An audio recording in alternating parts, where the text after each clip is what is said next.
نتوق إلى العلم من نبعه ونجني ثمارا تغذي الخيال فسرنا سويا على طاعة لنلقى رضا الله في كل حال. السلام عليكم ورحمة الله وبركاته. إن الحمد لله نحمده ونستعينه ونؤمن به ونتوكل عليه ونعوذ بالله من شرور أنفسنا ومن سيئات أعمالنا من يهده الله فلا مضل له ومن يضلل فلا هادي له.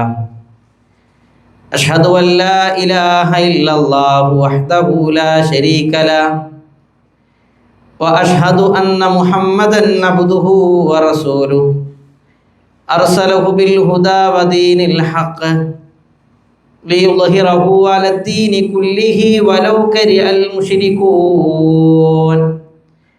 اللهم صل على محمد وعلى آل محمد كما صليت على إبراهيم وعلى آل إبراهيم إنك حميد مجيد. اللهم بارك على محمد وعلى آل محمد كما باركت على إبراهيم وعلى آل إبراهيم إنك حميد مجيد.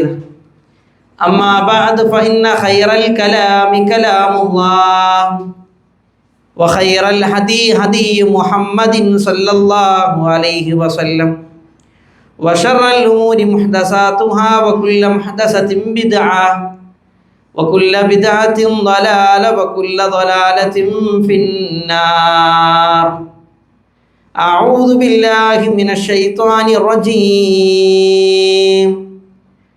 بسم الله الرحمن الرحيم. يا أيها الذين آمنوا اتقوا الله حق تقاته ولا تموتن إلا وأنتم مسلمون. يا أيها الناس أوصيكم وإياي أولا بتقوى الله. സ്നേഹം നിറഞ്ഞ സത്യവിശ്വാസി വിശ്വാസിനികളെ, സഹോദരി സഹോദരന്മാരെ, അല്ലാഹു സുബ്ഹാനഹു വ തആലയെ ജീവിതത്തിൻ്റെ എല്ലാ മേഖലയിലും റഹ്മാനും റഹീമുമായ അള്ളാഹുവിനെ ജീവിതത്തിൻ്റെ എല്ലാ മേഖലകളിലും സൂക്ഷിച്ചുകൊണ്ട് ജീവിക്കണമേ എന്ന് ആദ്യമായി എന്നോടും തുടർന്ന് നിങ്ങൾ ഓരോരുത്തരോടും ഉണർത്തുകയാണ്, വസീയത്ത് ചെയ്യുകയാണ്. റബ്ബ് സുബ്ഹാനഹു വ തആല അള്ളാഹുവിനെ ഭയപ്പെട്ടുകൊണ്ട് ജീവിക്കാനുള്ള തൗഫീക്ക് നമുക്ക് ഓരോരുത്തർക്കും നൽകി അനുഗ്രഹിക്കുമാറാകട്ടെ. നന്മയുടെ വാഹകരാവുക എന്ന വിഷയത്തെക്കുറിച്ചിട്ടാണ് ഇൻഷാ അല്ലാഹ് ഇന്ന് പറയാൻ ഉദ്ദേശിക്കുന്നത്. കാര്യങ്ങൾ യഥാവിധി പറയാനും പറയുന്ന കാര്യങ്ങളിലെ ഗുണപാഠങ്ങൾ ജീവിതത്തിൻ്റെ ഭാഗമാക്കാനും പറയുന്ന എനിക്കും കേൾക്കുന്ന നിങ്ങൾക്കും റഹ്മാനായ റബ്ബ് തൗഫീക്ക് നൽകി അനുഗ്രഹിക്കുമാറാകട്ടെ. ലോകത്തുള്ള മനുഷ്യരെ നമ്മൾ പരിശോധിക്കുമ്പോൾ നന്മയുടെയും തിന്മയുടെയും കാര്യത്തിൽ 5 രൂപത്തിൽ മനുഷ്യന്മാരെ കാണാൻ കഴിയും. ഞാനിനി പറയാൻ പോകുന്ന ഈ 5 രൂപത്തിലായിരിക്കും ലോകത്തിലെ ഏത് മനുഷ്യരും. പണ്ഡിതന്മാരായ ആളുകൾ പറഞ്ഞു, ഒന്നാമത്തെ വിഭാഗം എന്ന് പറഞ്ഞാൽ അവർ നന്മയുടെ നിറകുടങ്ങളായിരിക്കും. അവരിൽ നിന്ന് തിന്മയോ ഉപദ്രവങ്ങളോ ഉണ്ടാവുകയില്ല. അവരിൽ നിന്നുണ്ടാകുന്നത് മുഴുവനും നന്മകൾ മാത്രമായിരിക്കും. അതാണ് ഒന്നാമത്തെ വിഭാഗം. രണ്ടാമത്തെ വിഭാഗം എന്ന് പറഞ്ഞാൽ അവർ തിന്മയുടെ കേന്ദ്രങ്ങളാകും. അവരിൽ നിന്ന് തിന്മകളും ഉപദ്രവങ്ങളല്ലാതെ വേറൊന്നും ഉണ്ടാവില്ല. അതാണ് രണ്ടാമത്തെ വിഭാഗം. മൂന്നാമത്തെ വിഭാഗം എന്ന് പറഞ്ഞാൽ ധാരാളം നന്മകൾ ചെയ്യുന്നുണ്ടെങ്കിലും ആ നന്മകളെല്ലാം മറികടക്കുന്ന രൂപത്തിൽ ചില തിന്മകളും അവരുടെ ജീവിതത്തിൽ ഉണ്ടാകും. നന്മകളൊക്കെ ചെയ്യുന്നുണ്ട്. പക്ഷേ ആ നന്മകളൊക്കെ മറികടക്കുന്ന രൂപത്തിൽ ചില ഹറാമുകൾ, ചില തോന്നിവാസങ്ങൾ, ചില ഉപദ്രവങ്ങൾ അവരുടെ ജീവിതത്തിലുണ്ടാകും. അതാണ് മൂന്നാമത്തെ വിഭാഗം. നാലാമത്തെ വിഭാഗം എന്ന് പറഞ്ഞാൽ അവർ തിന്മകളൊക്കെ ചെയ്യുന്നുണ്ട്. ചിലപ്പോൾ ചില ഹറാമുകളൊക്കെ അവരുടെ ജീവിതത്തിലുണ്ടാകും. ആ തിന്മകൾ ചെയ്യുന്നതോടൊപ്പം തന്നെ ആ തിന്മകളെ മറികടക്കാനുള്ള ചില നന്മകളും അവരുടെ ജീവിതത്തിലുണ്ടാകും. അതാണ് നാലാമത്തെ വിഭാഗം. അവസാനത്തെ വിഭാഗം, അഞ്ചാമത്തെ വിഭാഗം, പ്രത്യേകിച്ച് ഒരു ഗുണമോ ദോഷമോ അവരിൽ നിന്നുണ്ടാവുകയില്ല. അങ്ങനെ ജീവിച്ചു പോകുന്ന അഞ്ചാമത്തെ വിഭാഗം ആളുകൾ. അപ്പോൾ ലോകത്തുള്ള മനുഷ്യരെ നാം പരിശോധിക്കുമ്പോൾ ഈ 5 രൂപത്തിലായിരിക്കും ലോകത്തുള്ള ഏത് മനുഷ്യരും ഉണ്ടാവുക. അള്ളാഹുവിൻ്റെ റസൂൽ സല്ലല്ലാഹു അലൈഹി വസല്ലം പറഞ്ഞതായിക്കൊണ്ട് അബൂ ഹുറൈറ റളിയല്ലാഹു അൻഹു നിവേദനം ചെയ്യുന്ന, ഇമാം തുർമുദി റഹ്മഹുല്ലാഹ് റിപ്പോർട്ട് ചെയ്യുന്ന ഹദീസിൽ അള്ളാഹുവിൻ്റെ റസൂൽ സല്ലല്ലാഹു അലൈഹി വസല്ലം പറയുന്നതായി കാണാൻ കഴിയും. അന്ന റസൂലുള്ളാഹി സല്ലല്ലാഹു അലൈഹി വസല്ലം വഖഫ അലാ ഉനാസിൻ ജുലൂസിൻ. അഥവാ അള്ളാഹുവിൻ്റെ റസൂലിൻ്റെ സ്വഹാബത്ത് മുഴുവൻ ഇങ്ങനെ ഇരിക്കുകയാണ്. ശ്രദ്ധിക്കണേ, അള്ളാഹിൻ്റെ റസൂലിൻ്റെ സ്വഹാബത്ത് ഇങ്ങനെ ഇരിക്കണ സമയത്ത് നബി അവരുടെ അരികിലേക്ക് വന്നിട്ട് എണീറ്റ് നിന്നിട്ട് ചോദിക്കുകയാണ്, സ്വഹാബ അലാ ഉഖ്ബിറുക്കും ബിഖൈരിക്കും മിൻ ശർരിക്കും. സ്വഹാബത്തെ, നിങ്ങളിൽ നല്ലവരാര് മോശപ്പെട്ടവരാര് എന്ന് ഞാൻ പറഞ്ഞു തരട്ടെ. അപ്പം അള്ളാഹിൻ്റെ റസൂലിൻ്റെ സ്വഹാബത്ത് മിണ്ടിയില്ല എന്നാ, അവർ മിണ്ടാതിരുന്നു.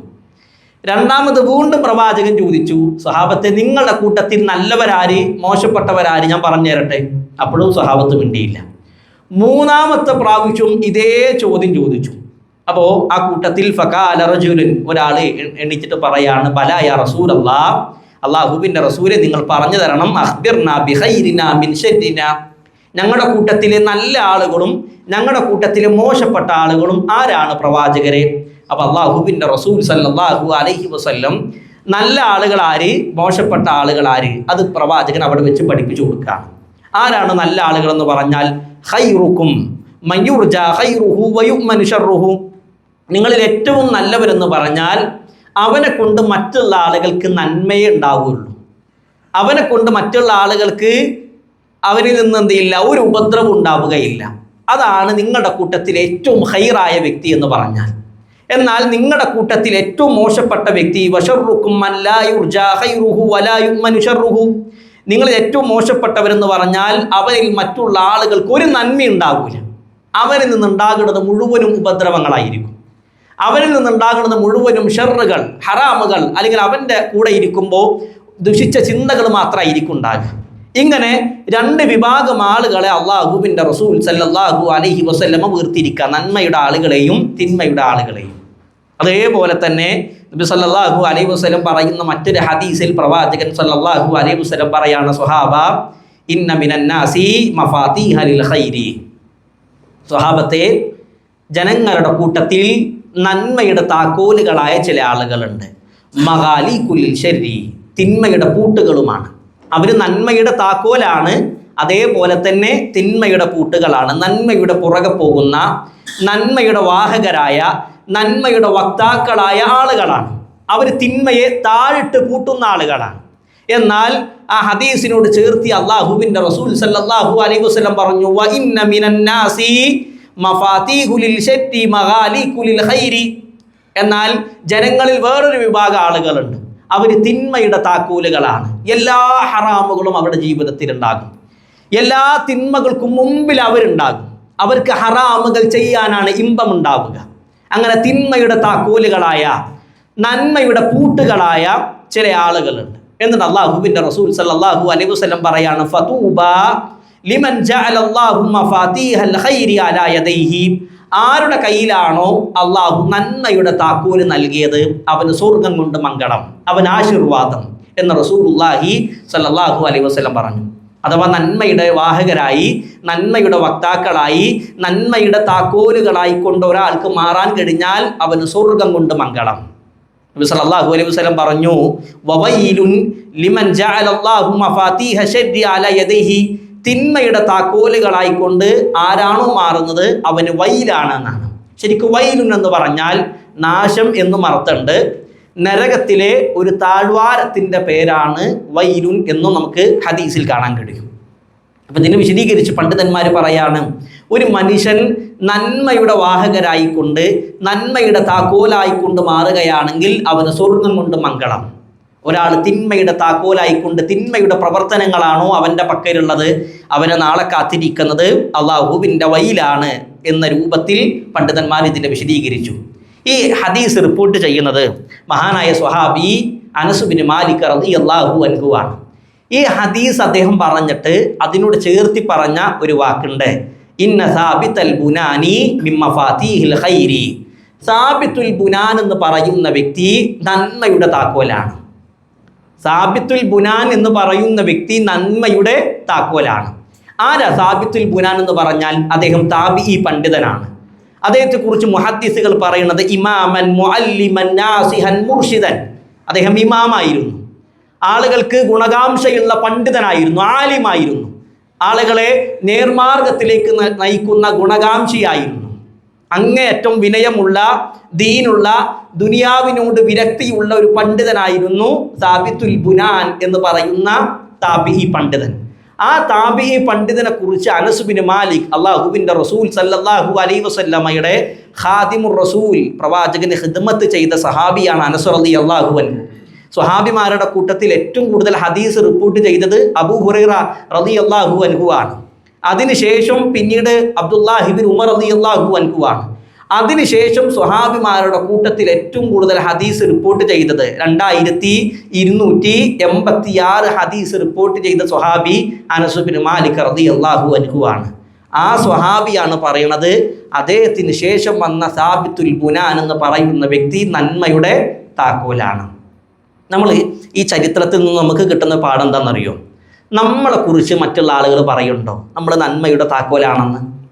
നമ്മൾ വേറെ ചില ആളുകളെ കുറിച്ച് പറയാറുണ്ട്, ആ മനുഷ്യൻ പിന്നെ എന്തെല്ലാം നന്മകളാണ് ആ മനുഷ്യൻ ആ ചെറിയ കാലത്തിൻ്റെ ഇടയിൽ തന്നെ ചെയ്തത്. അയാൾ തുടങ്ങിയ ക്ലാസ്സാണ്. അന്ന് തുടങ്ങുന്ന സമയത്ത് ആകെ 4-5 ആളുകൾ മാത്രമേ ഞങ്ങൾ ഉണ്ടായിരുന്നത്. അപ്പം ഇന്ന് സുബ്ഹാനല്ലാഹ് 60-70 ആളുകൾ ക്ലാസ്സിൽ വന്നിരിക്കുന്നുണ്ട്. ചില ആളുകളെ കുറിച്ച് നമ്മൾ പറയാറുണ്ട്, യാത്രക്കാരായ ആളുകൾക്ക് നോമ്പ് തുറക്കാനുള്ള പിന്നെ ഇഫ്താർ കൊടുക്കണമെന്ന് അയാൾ അന്ന് പറഞ്ഞൊരു അഭിപ്രായമാണ്. അയാൾ ഇന്ന് മരണപ്പെട്ട അയാളുടെ ഖബറിലാണ്. എന്നാൽ ഇത് വർഷങ്ങളോളായിട്ട് അത് വീണ്ടും ഞങ്ങളിങ്ങനെ തുടർത്തിക്കൊണ്ടുവരുന്നുണ്ട്. ആ മനുഷ്യൻ വല്ലാത്തൊരു നന്മയുടെ താക്കൂല് തന്നെയായിരുന്നു, നന്മയുടെ വാഹകരായിരുന്നു എന്ന് ചില ആളുകളെ കുറിച്ച് നമ്മൾ പറഞ്ഞിട്ടുണ്ടെങ്കിൽ നമുക്ക് നമ്മുടെ ജീവിതത്തിൽ ഏത് നന്മയാണ് തുടക്കാൻ കഴിഞ്ഞിട്ടുള്ളത്? നമ്മൾ ചെയ്യുന്ന നന്മകൾ മാത്രമല്ല, ഒരു പൊതുസമൂഹത്തിന് വേണ്ടി എന്തെങ്കിലും ഒരു നന്മ ഞാൻ കാരണം നമുക്ക് തുടങ്ങാൻ വേണ്ടി കഴിഞ്ഞിട്ടുണ്ടോ എന്നുള്ളത് നമ്മൾ ഗൗരവത്തിലാണ് ആലോചിക്കേണ്ടത്. ഒരിക്കലും ഷെറിൻ്റെയും തിന്മയുടെയും തുടക്കക്കാരായിക്കൊണ്ട് നമ്മൾ മാറാനോ അതിൻ്റെ വക്താക്കളായിക്കൊണ്ട് അതിൻ്റെ വാഹകരായിക്കൊണ്ട് മാറാനോ നമ്മൾ പാടില്ല. അറേബ്യൻ ഉപദ്വീപിൽ ശരിക്കും ശ്രദ്ധിക്കണേ, അറേബ്യൻ ഉപദ്വീപിൽ ആദ്യമായിക്കൊണ്ട് വിഗ്രഹാരാധന ആരംഭിക്കണത് ആരാന്നറിയോ? അംർ ബിൻ ലുഹയ്യ് അൽ ഖുസാഇ എന്ന് പറയുന്ന വ്യക്തിയാണ്. അഥവാ ഇബ്രാഹിം നബി അലൈഹി സ്വലാത്തു വസ്സലാമയും ഹാജറ ബീബിയും ഇസ്മായിൽ നബിയും കൂടി നേരെ മക്കയിലേക്ക് വന്ന് ഹാജറ ബീബിയെയും ഇസ്മായിൽ നബിയെയും ഇബ്രാഹിം നബി അലൈഹി സ്വലാത്തു വസ്സലാം മക്കയിലാക്കി ഇബ്രാഹിം നബി തിരിച്ചു പോകുന്ന സമയത്ത് ഹാജറ ബീബി ചോദിക്കുന്നുണ്ട്, ഇബ്രാഹിം എവിടേക്കാണ് പോകുന്നത്?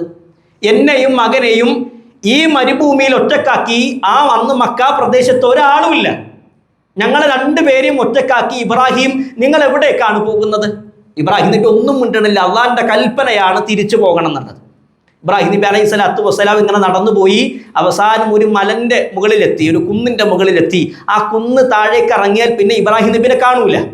അവസാനം വീണ്ടും ഹാജറ ബീബി പുറകെന്ന് ചോദിച്ചു, അള്ളാഹുവിൻ്റെ കൽപ്പനയാണോ ഇബ്രാഹിം എന്നെയും മകനെയും ഇവിടെ ഒറ്റക്കാക്കി പോകണം എന്നുള്ളത്? അള്ളാഹുവിൻ്റെ അള്ളാഹുവിൻ്റെ പ്രവാചകനായ ഇബ്രാഹിം നബി അലൈഹി സ്വലാത്തു വസ്സലാം അതിന് കൊടുത്ത മറുപടി, അള്ളാഹുവിൻ്റെ കൽപ്പനയാണ് നിങ്ങളെ ഇവിടെ ഒറ്റക്കാക്കി പോകണം എന്നുള്ളത്. എങ്കിൽ നിങ്ങൾ പോയിക്കോ, അള്ളാഹു ഞങ്ങളെ സംരക്ഷിച്ചോളുമെന്ന് ഹാജറ ബീബി പറഞ്ഞു. നമുക്കറിയാം, ഞാൻ ആ ചരിത്രത്തിലേക്കൊന്നും പോകുന്നില്ല.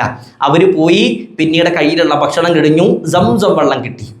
സംസം വെള്ളം ലഭിച്ചപ്പോൾ അന്ന് പിന്നീട് മക്ക പ്രദേശത്തുണ്ടായിരുന്നത് ഹാജറ ബീബിയും ഇസ്മായിൽ നബിയും മാത്രമാണ്.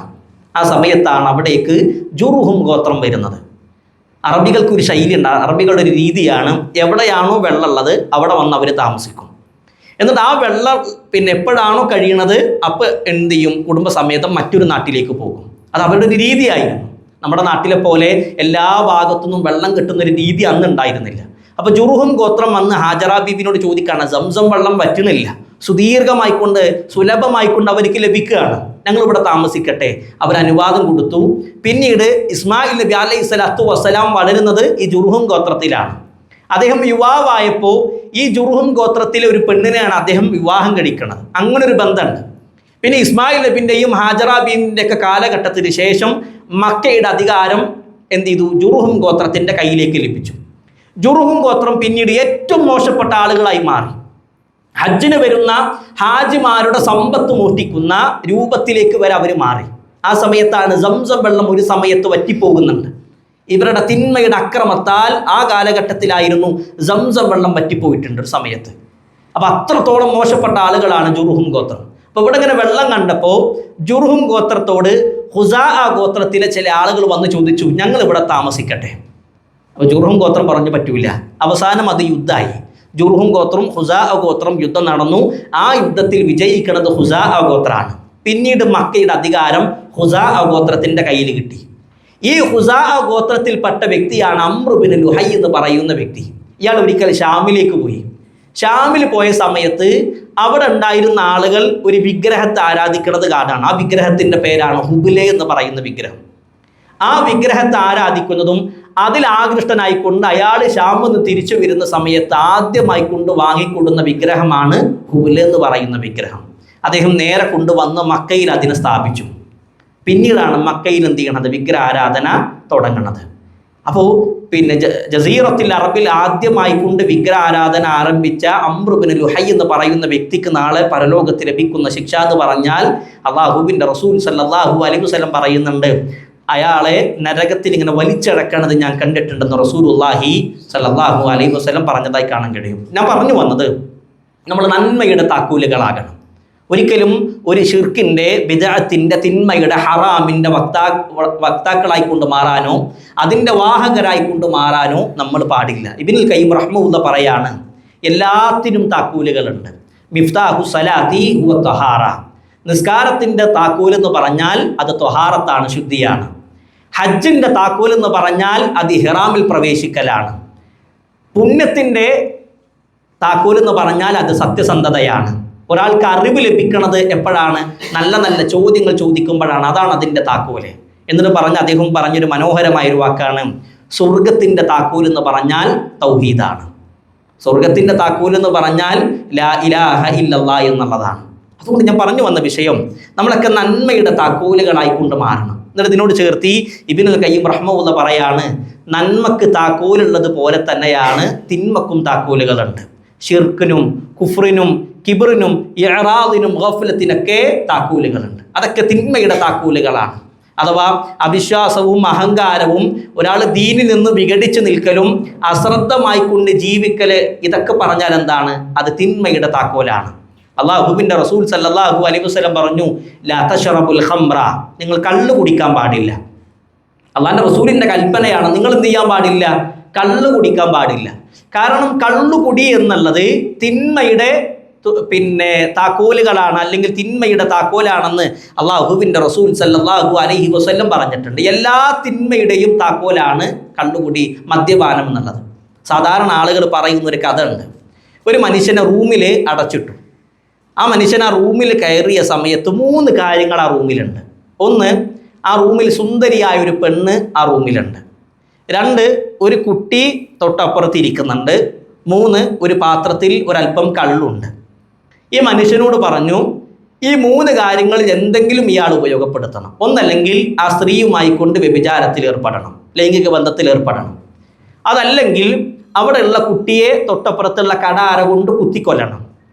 അതുമല്ലെങ്കിൽ തൊട്ടപ്പുറത്തുള്ള ആ കള്ള് ഇയാൾ കുടിക്കണം. ഈ 3-ൽ ഏതെങ്കിലും തിന്മ ഇയാൾ ചെയ്തിട്ടില്ലെങ്കിൽ ഇയാളെ വെറുതെ വിടൂല.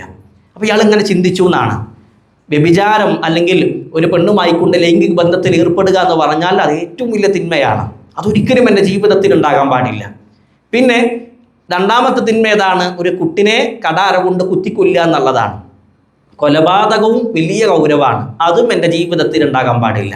പിന്നെ 3ാമത്തേത് ഏതാ? മദ്യപാനാണ്.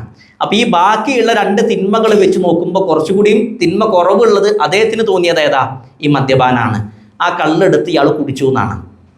ഇത് കുടിച്ച സമയത്ത്, ഈ കള്ള് കുടിച്ച് ഇയാൾക്ക് ലഹരിയായി മത്ത് കയറിയ സമയത്ത് ഈ പെണ്ണുമായി കൊണ്ട് ഇയാൾ വ്യഭിചാരത്തിൽ ഏർപ്പെട്ടു. അതേപോലെ തന്നെ ആ കട അര കൊണ്ട് ഈ കുട്ടിയെ കുത്തിക്കൊല്ലും ചെയ്തു. എന്നിട്ട് പണ്ഡിതന്മാർ പറയാണ്, ഈ മനുഷ്യൻ തിന്മ നോക്കുന്ന സമയത്ത് ഏറ്റവും ചെറിയ തിന്മ ഇതാണെന്ന് കരുതിയിട്ടാണ് അത് ചെയ്തത്. പക്ഷെ അത് 3ഉം ഇയാൾ ചെയ്തു. അപ്പം തിന്മയുടെ താക്കോലാണ്, തിന്മയുടെ മാതാവാണ് മദ്യപാനം എന്ന് അള്ളാഹുവിൻ്റെ റസൂൽ സല്ലല്ലാഹു അലൈഹി വസല്ലം പറഞ്ഞിട്ടുണ്ടെങ്കിൽ തിന്മയിൽ നിന്ന് കഴിവിൻ്റെ പരമാവധി വിട്ടു നിൽക്കുന്ന ആളുകളാകണം.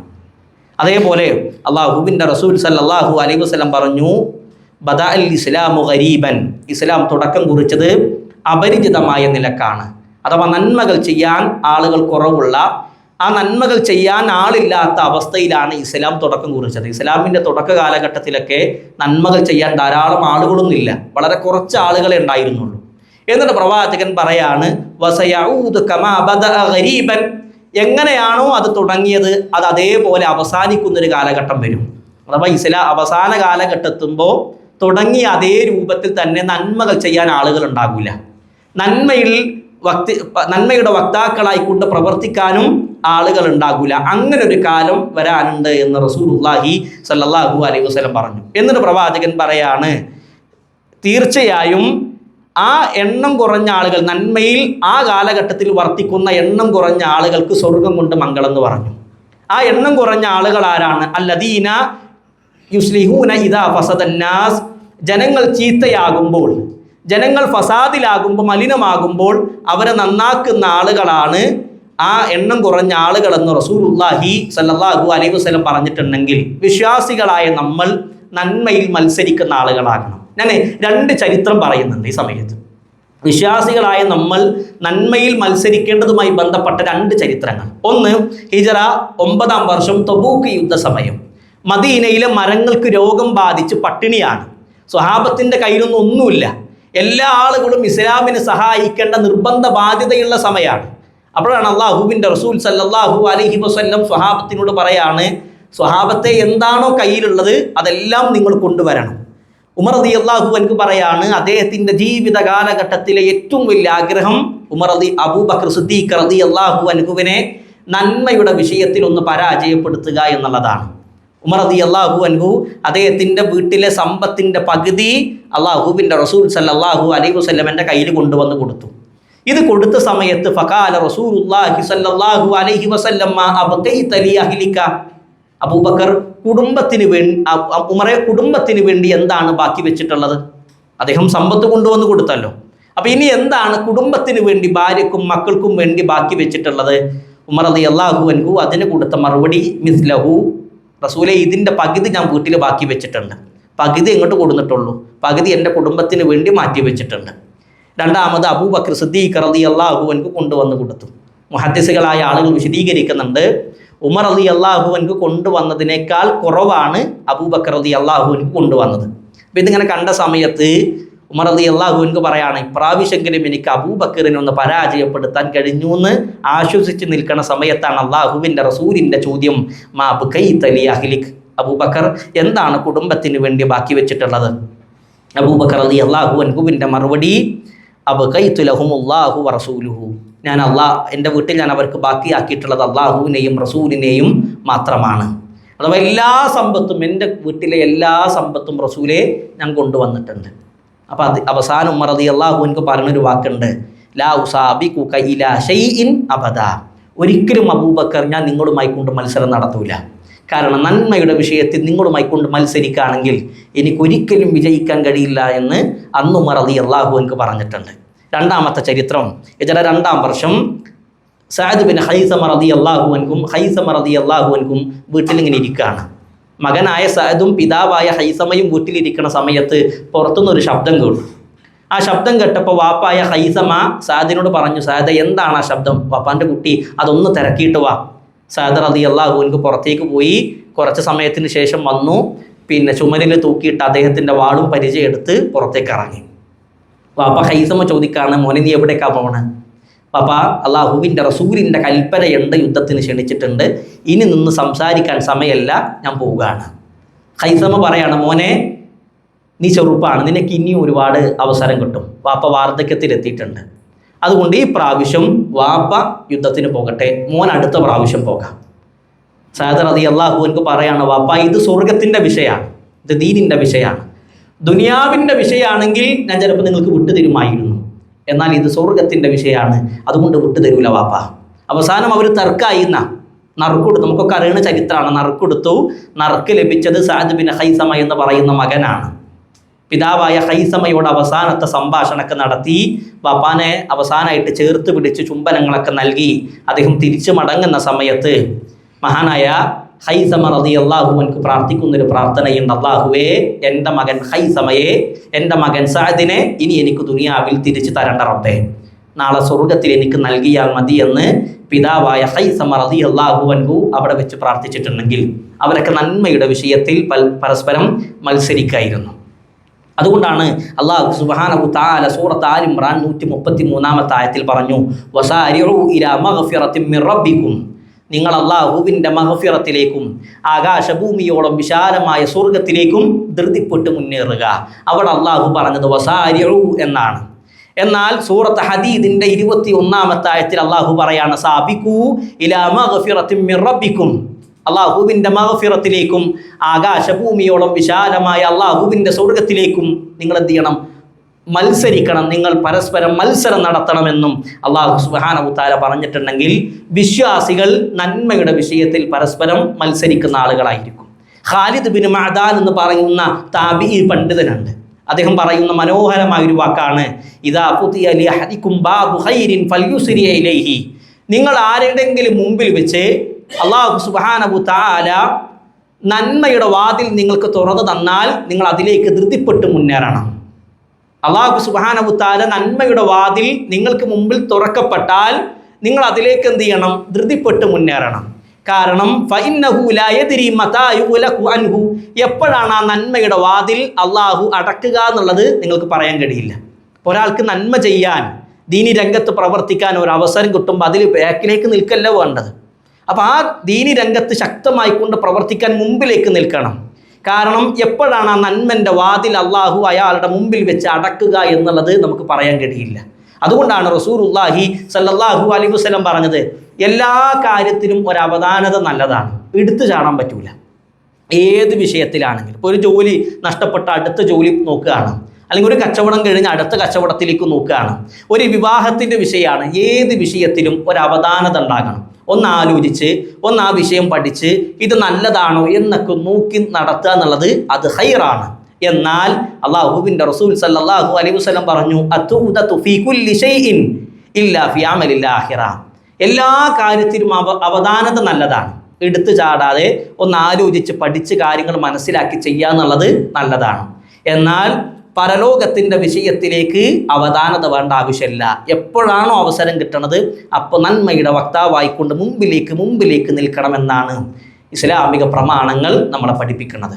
അതുകൊണ്ട് എപ്പോഴാണോ നന്മ ലഭിക്കുന്നത് ആ നന്മയുടെ വിഷയത്തിൽ മുമ്പിലേക്ക് നിൽക്കാൻ നമുക്ക് കഴിയണം എന്നുള്ളതാണ്. അല്ലാഹു തൗഫീഖ് നൽകി അനുഗ്രഹിക്കുമാറാകട്ടെ. മഹാനായ ഇബ്നുൽ ഖയ്യിം റഹ്മഹുല്ലാഹ് പറയാണ്, ഒരാൾ അയാളുടെ സമയം അനാവശ്യമായി ചെലവഴിക്കുക എന്നുള്ളത് മരണത്തേക്കാൾ ഗൗരവമുള്ള വിഷയമാണ്. മരണത്തേക്കാൾ ഗൗരവമുള്ള വിഷയമാണ്. സമയമുണ്ട്, എല്ലാത്തിനും അയാൾക്ക് സമയമുണ്ട്, എന്നിട്ട് എന്ത് ചെയ്യണം? ആ സമയം അനാവശ്യമായിട്ട് ഇങ്ങനെ പാഴാക്കി കളയാം. ഇബ്നുൽ ഖയ്യിം റഹ്മഹുല്ലാഹ് പറയാണ്, ഒരാളുടെ മരണത്തോടെ അയാൾക്ക് നഷ്ടമാകുന്നത് എന്താണ്? അയാളുടെ കുടുംബവും ദുനിയാവും മാത്രമാണ്. മരണത്തോടെ നഷ്ടമാകുന്നത് കുടുംബവും ദുനിയാവും മാത്രമാണ്. എന്നാൽ ആ മനുഷ്യൻ അള്ളാഹു നൽകിയ സമയം അനാവശ്യമായി കൊണ്ട് പാഴാക്കുമ്പോഴോ അള്ളാഹുവിൽ നിന്നും പരലോക ജീവിതത്തിൽ നിന്നാണ് അയാൾ അകന്നു പോകുന്നത് എന്നാണ് ഇബ്നുൽ ഖയ്യിം റഹ്മഹുല്ലാഹ് പറഞ്ഞിട്ടുള്ളത്. അതുകൊണ്ട് ലഭിക്കുന്ന അവസരങ്ങളിലൊക്കെ ബാക്കിലേക്ക് നിൽക്കാതെ മുമ്പിലേക്ക് നിന്ന് ശക്തമായി കൊണ്ട് പ്രവർത്തിക്കുന്ന ആളുകളാകണം. അള്ളാഹുവിൻ്റെ റസൂൽ സല്ലല്ലാഹു അലൈഹി വസല്ലം സ്വഹാബത്തിന് ഇങ്ങനെ ഒരുമിച്ച് കൂട്ടിയിട്ട് പറഞ്ഞു, സ്വഹാബത്തെ, സ്വർഗത്തിലേക്ക് 70,000 ആളുകൾ പോകും. ആ 70,000 ആളുകളുടെ പ്രത്യേകത എന്താണെന്നറിയോ? അവർക്ക് വിചാരണ ഉണ്ടാകൂല എന്നുള്ളതാണ്. അപ്പോൾ ഇത് കേട്ട ഉടനെ തന്നെ ഉക്കാശ റളിയല്ലാഹു അൻഹു എന്ന് പറയുന്ന സ്വഹാബി എണീച്ചിട്ട് ചോദിക്കുകയാണ്, അള്ളാഹിൻ്റെ റസൂലെ, ആ 70,000-ൽ ഞാൻ ഉൾപ്പെടാൻ വേണ്ടി നിങ്ങൾ പ്രാർത്ഥിക്കുമോ? നബി സല്ലല്ലാഹു അലൈഹി വസല്ലം പറഞ്ഞു, നിങ്ങൾ ആ 70,000 വരുന്ന ആളുകളുടെ കൂട്ടത്തിലുണ്ടാകും. രണ്ടാമത് വീണ്ടും ഒരാൾ എണീറ്റു, അള്ളാഹുവിൻ്റെ റസൂലെ, ഞാൻ ആ കൂട്ടത്തിൽ ഉൾപ്പെടാൻ വേണ്ടി നിങ്ങൾ പ്രാർത്ഥിക്കുമോ?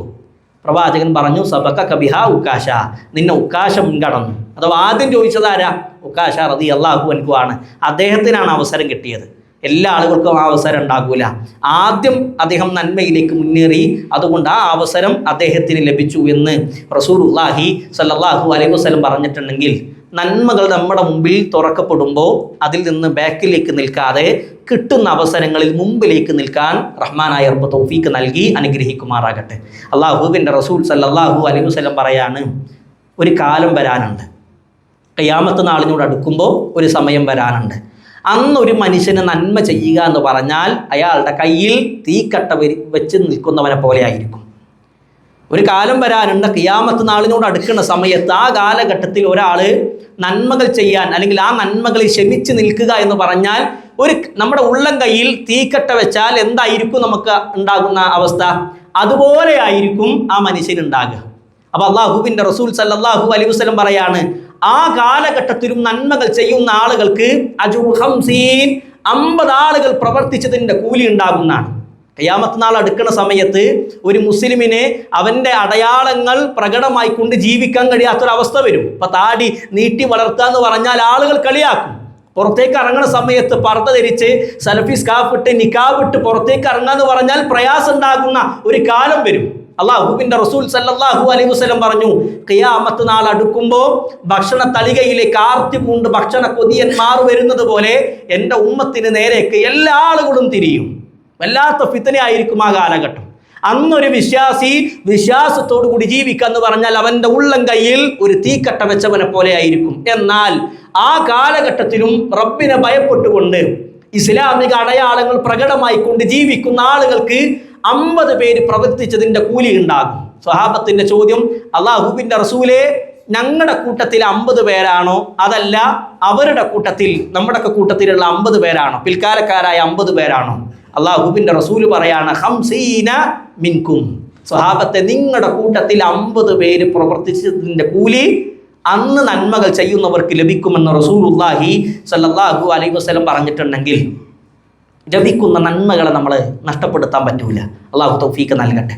പലരും അറിയാതെയോ അശ്രദ്ധയാലോ നഷ്ടപ്പെടുത്തുന്ന ഒരുപാട് നന്മകളുണ്ട്. ഞാനത് ഓടിച്ച് നമ്മൾ ശ്രദ്ധിക്കേണ്ട, നമ്മൾ പലപ്പോഴും അശ്രദ്ധരാകുന്ന 7 നന്മകൾ, വ്യത്യസ്തമായ 7 നന്മകൾ അതുകൊണ്ട് സൂചിപ്പിച്ചാൽ പെട്ടെന്ന് അവസാനിപ്പിക്കുകയാണ്. അതിലൊന്നാമത്തെ വിഷയം, തൻ്റെ സഹോദരൻ്റെ മുഖത്ത് നോക്കി പുഞ്ചിരിക്കുക എന്നുള്ളത് ആളുകൾ മറന്നു പോകുന്നുണ്ട്. അല്ലാഹുവിൻ്റെ റസൂൽ സല്ലല്ലാഹു അലൈഹി വസല്ലം പറയാണല്ല, തഹ്കിറന്ന മിനൽ മഅറൂഫി ഷൈഅൻ വലവൻ അൽഖ അഹാക ബിവജ്ഹിൻ തൽകിൻ. നിങ്ങൾ നന്മയിൽ നിന്നൊന്നിനെയും ചെറുതായി കാണരുത്. നിങ്ങളുടെ സഹോദരൻ്റെ മുഖത്ത് നോക്കി ചിരിക്കുക എന്നുള്ളത് അതും സ്വതക്കയായിക്കൊണ്ടാണ് ഇസ്ലാം പഠിപ്പിക്കുന്നത്. അംർ ബിൻ ആസ് എന്ന് പറയുന്ന സ്വഹാബി ഉണ്ടായിരുന്നു. അദ്ദേഹം നബി സല്ലല്ലാഹു അലൈഹി വസല്ലമയോട് ചോദിക്കുകയാണ്, അല്ലാഹുവിൻ്റെ റസൂലേ, നിങ്ങൾക്ക് ഏറ്റവും ഇഷ്ടം ആരെയാണ്? പ്രവാചകൻ്റെ മറുപടി ആയിഷ എന്നാണ്. അപ്പോൾ അദ്ദേഹം ചോദിച്ചു, അല്ല റസൂലേ, പുരുഷന്മാരുടെ കൂട്ടത്തിൽ ഏറ്റവും നിങ്ങൾക്ക് ഇഷ്ടം ആരെയാണ്? അപ്പോൾ നബി പറഞ്ഞു, അബൂഹ, ആയിഷൻ്റെ ഉപ്പ അബൂബക്കറിനെയാണ്. നബി പിന്നെ ആരെയാണ്? ഉമറിനെയാണ്. നബി പിന്നെ ആരെയാണ്? ഉസ്മാനെയാണ്. ഈ ഹദീസ് വിശദീകരിക്കുമ്പോൾ പണ്ഡിതന്മാർ പറയുന്ന കാര്യം എന്താണെന്നറിയോ? അംർ ബിൻ ആസ് റളിയല്ലാഹു അൻഹുവിൻ്റെ ധാരണ നബിക്ക് ഏറ്റവും ഇഷ്ടം അദ്ദേഹത്തെ ആണെന്നാണ്. പ്രവാചകൻ്റെ ചിരി കാണുമ്പോൾ, നബിയുടെ പെരുമാറ്റം കാണുമ്പോൾ സ്വഹാബിൻ്റെ ധാരണ നബിക്ക് ഏറ്റവും ഇഷ്ടം തന്നെയാണ്. ആ രൂപത്തിലായിരുന്നു നബി സ്വഹാബികളുമായി കൊണ്ട് ഇടപഴകിയിരുന്നത്. നമ്മുടെയൊക്കെ പ്രശ്നം എന്ന് പറഞ്ഞാൽ, നമുക്ക് വേണ്ടപ്പെട്ട ആളുകളെ, നമുക്കൊത്ത ആളുകളെ, അല്ലെങ്കിൽ സാമ്പത്തികമായിട്ട് നമുക്ക് എന്തെങ്കിലും നേട്ടമുണ്ടാകുമെന്ന് വിചാരിക്കുന്ന ആളുകളുമായി കൊണ്ട് മാത്രമാണ് നമ്മൾ അടുപ്പം ഉണ്ടാക്കുന്നത്. അവരുടെ അരികിലേക്ക് ചെല്ലുമ്പോൾ നല്ല രൂപത്തിൽ ചിരിച്ചും കളിച്ചൊക്കെ സംസാരിക്കും. സാധാരണ ആളുകൾ പറയുന്നൊരു വാക്കാണ്, നമ്മൾ ഒരാളെ പരിചയപ്പെടുന്ന സമയത്ത് അയാളോട് ജോലി ചോദിക്കണത് എന്തിനാണെന്നറിയോ? ഒരാൾ പറഞ്ഞൊരു അനുഭവം കേട്ടതാണ്. സാധാരണ ഒരു മനുഷ്യൻ നമ്മൾ സംസാരിക്കുന്ന സമയത്ത് നമ്മൾ അയാളോട് ജോലി ചോദിക്കണത് അയാൾ എത്രത്തോളം ബഹുമാനിക്കണം എന്നറിയാൻ വേണ്ടിയിട്ടാണ്. അയാളെ ജോലി ചോദിക്കുന്ന സമയത്ത് അയാൾ ഡോക്ടറാണ്, എഞ്ചിനീയർ ആണെന്ന് പറയുമ്പോൾ എന്ത് ചെയ്യും? അയാളെ കൂടുതലായിട്ട് നമ്മൾ പരിഗണിക്കും. എന്നാൽ ചെറിയൊരു ജോലിയാണെന്ന് പറഞ്ഞാലോ ആ പരിഗണന കുറയും, അയാളോടുള്ള പെരുമാറ്റത്തിനും വ്യത്യാസം ഉണ്ടാകും. അല്ലാഹു കാര്യങ്ങൾ മനസ്സിലാക്കാൻ തൗഫീക്ക് നൽകി അനുഗ്രഹിക്കുമാറാകട്ടെ. നോക്കി, മറ്റൊരാളുടെ മുഖത്ത് നോക്കി ചിരിക്കുക എന്നുള്ളത് അത് ഇസ്ലാം പഠിപ്പിച്ച സ്വതക്കയാണ്. എത്രത്തോളം ചോദിച്ചാൽ അല്ലാഹുവിൻ്റെ റസൂൽ സല്ലല്ലാഹു അലൈഹി വസല്ലമയെ ആക്രമിക്കാൻ വന്ന അക്രമിയോട് പോലും പ്രവാചകൻ പുഞ്ചിരിച്ചിട്ടുണ്ട്. നമുക്ക് അങ്ങനെയൊന്നും ഇല്ലെങ്കിലും നമ്മുടെ കൂടെ ഇരിക്കുന്ന വിശ്വാസികളായ ആളുകളുടെ മുഖത്ത് നോക്കിയിട്ട് ചിരിക്കാൻ എങ്ങനെ കഴിഞ്ഞാൽ തന്നെ വല്ലാത്തൊരു തൗഫീഖാണ്. പ്രവാചകൻ സല്ലല്ലാഹു അലൈഹി വസല്ലം മക്ക വിജയത്തിന് ശേഷം കാബ ഇങ്ങനെ തവാഫിയാണ്. അപ്പോൾ ഫുലാലത്ത് ബിൻ ഉമൈർ അൽ-ലൈസി എന്ന് പറയുന്ന വ്യക്തി വിഷം പുരട്ടിയ കടാരയായിട്ട് പ്രവാചകന്റെ പുറകിലുണ്ട്. ഇതെന്തിനാന്ന് ചോദിച്ചാൽ എപ്പോഴാണോ അവസരം കിട്ടുന്നത് ആ അവസരത്തിൽ നബിനെ കുത്താൻ വേണ്ടിയിട്ട് പുറകിലൂടെ അങ്ങനെ നടക്കുകയാണ്. നബി സല്ലല്ലാഹു അലൈഹി വസല്ലമക്ക് ജിബ്രീൽ വഹി അറിയിച്ചു, നബിയെ പുറകിൽ ഫുലാലുണ്ട്, ഫുലാൽ എൻ്റെ കയ്യിൽ വിഷം പുരട്ടിയ കടാരയുണ്ട്. നബി സല്ലല്ലാഹു അലൈഹി വസല്ലമ പുറകിലേക്ക് തിരിഞ്ഞപ്പോൾ ഫുലാലുണ്ട്. ഫുലാലിനോട് ചോദിക്കുക, ഫുലാല നീ എന്താ പറയണത്? ഫുലാല അപ്പോൾ പെട്ടെന്ന് രക്ഷപ്പെടാൻ വേണ്ടി പറഞ്ഞു, അദ്കുറുല്ലാഹ്, ഞാൻ ദിക്ർ ചൊല്ലാണ്, സുബ്ഹാനല്ലാഹ് അൽഹംദുലില്ലാഹ് അല്ലാഹു അക്ബർ എന്നിട്ട് ദിക്ർ ചൊല്ലാണ്. നബി ഫുലാലിൻ്റെ മുഖത്ത് നോക്കിയിട്ട് ചിരിച്ചു എന്നാണ്. ചിരിച്ചിട്ട് പറയാണ്, ഫുലാല നീ കളവല്ല പറഞ്ഞത്. നെഞ്ചിൽ ഇങ്ങനെ തട്ടിയിട്ട് ഇങ്ങനെ പറഞ്ഞു, ഫുലാല നീ കളവല്ല പറഞ്ഞത്, നീ അള്ളാഹുവിലേക്ക് ഇസ്തിഗ്ഫാർ നടത്തിക്കോ. നിന്റെ കയ്യിൽ വിഷം പുരട്ടിയ കടാരല്ലേ, അതെന്നെ കുത്താനല്ലേ നീ കൊണ്ടുവന്നത് എന്ന് തന്നെ ആക്രമിക്കാൻ വന്ന അക്രമിയോട് പോലും മാന്യമായി പെരുമാറി റസൂലുള്ളാഹി സ്വല്ലല്ലാഹു അലൈഹി വസല്ലം. അപ്പോൾ ആളുകൾ അശ്രദ്ധയിലാകുന്ന അല്ലെങ്കിൽ മറന്നു പോകുന്ന ഒരു നന്മയാണ് മറ്റൊരാളുടെ മുഖത്ത് നോക്കി പുഞ്ചിരിക്കുക എന്നുള്ളത്. രണ്ടാമതായിക്കൊണ്ട് ഇസ്ലാം പഠിപ്പിക്കുന്ന മറ്റൊരു നന്മയാണ് ദന്തശുദ്ധീകരണം നടത്തുക, പല്ല് വൃത്തിയാക്കുക എന്നുള്ളത്. എന്തിനാ പല്ല് വൃത്തിയാക്കേണ്ടത്? അള്ളാഹിൻ്റെ റസൂല് പറഞ്ഞു, അസിവാഖു മത്ഹറത്തുൽ ലിൽ ഫമി മർദാത്തുൽ ലിൽ റബ്ബി.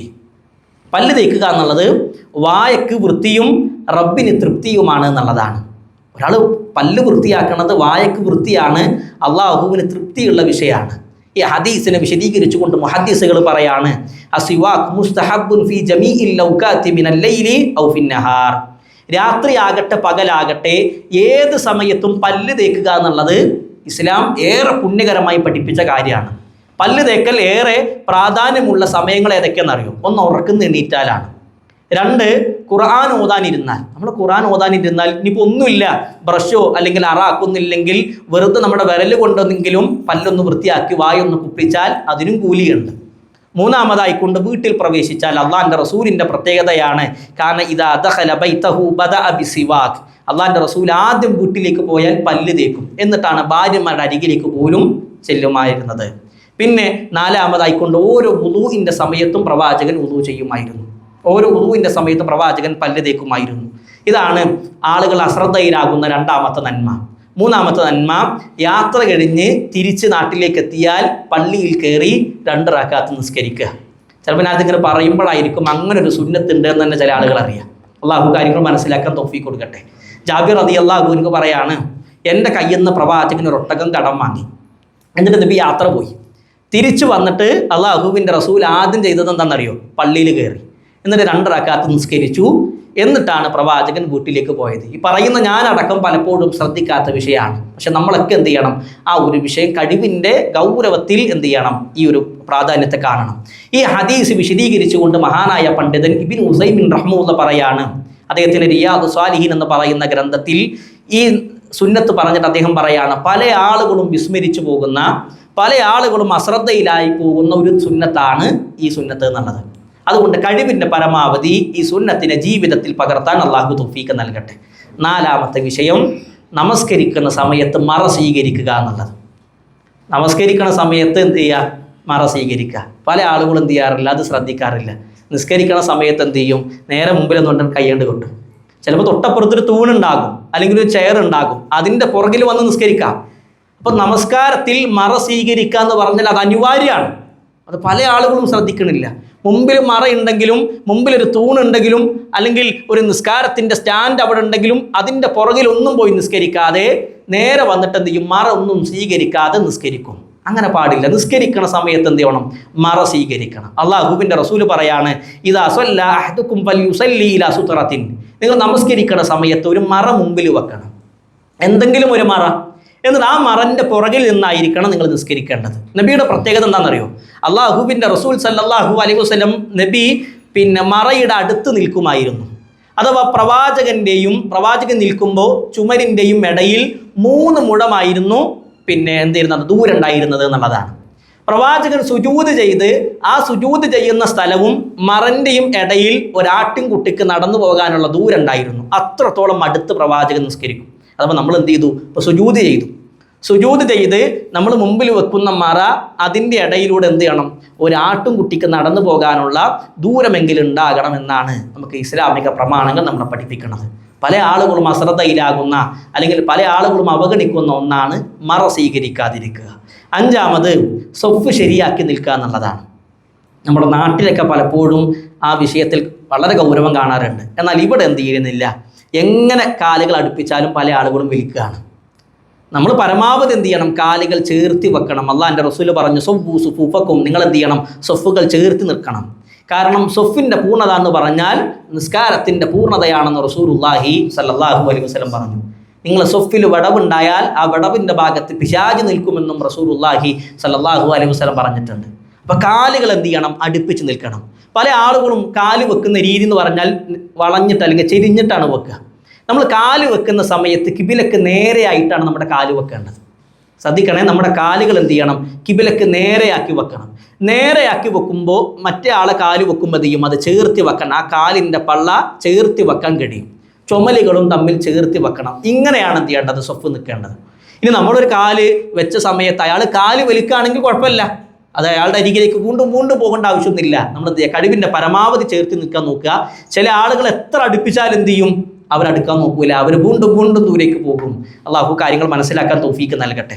6-മത്തെ വിഷയം, ഭാര്യാഭർത്ത ലൈംഗിക ബന്ധത്തിന് ശേഷം ഉറങ്ങുന്നതിന് മുമ്പായി കൊണ്ട് ഒരാൾ കുളിക്കുന്നില്ലെങ്കിൽ വുളുവെങ്കിലും ചെയ്യാം.